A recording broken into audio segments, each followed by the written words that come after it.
PDP सरबराह Mehbooba Mufti वादी चिनाब के 5 रोज़ा दौरे के आखिरी दिन बानिहाल पहुंची।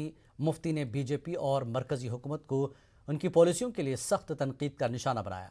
मुफ्ती ने कहा कि वो वोट मांगने या वज़ीर आला बनने के लिए नहीं निकली हैं, बल्कि दफ़ा 370 की वापसी, बिला जवाज़ शहरियों की पकड़ धकड़ पर रोक और जम्मू कश्मीर, हिंदुस्तान और पाकिस्तान के दरमियान अमन की राह इस्तवार करने निकली हैं।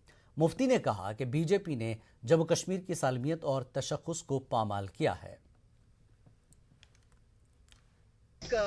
घिनौना खेल खेल रही है। वो जम्मू कश्मीर को ऑलरेडी उन्होंने उसको 2 हिस्सों में तकसीम किया है, अब इसको 3 हिस्सों में तकसीम करना चाहते हैं।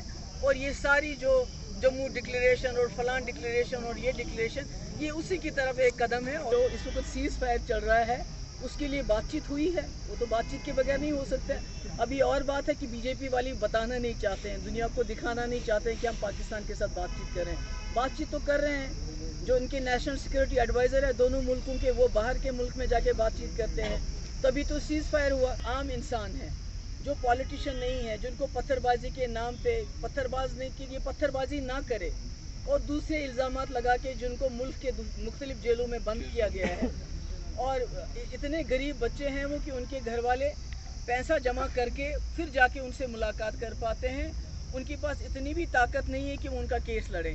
तो उनकी मुझे फिक्र है कि उनका क्या होगा, क्योंकि दिन ब दिन हमारे जेल जो हैं बढ़ते जा रहे हैं, उनमें लोग निकल नहीं रहे हैं बल्कि अंदर जा रहे हैं। अभी आपने देखा हाल ही में माइनॉरिटीज़ की किलिंग के बाद कोई 700-800 लोगों को दोबारा गिरफ्तार किया गया।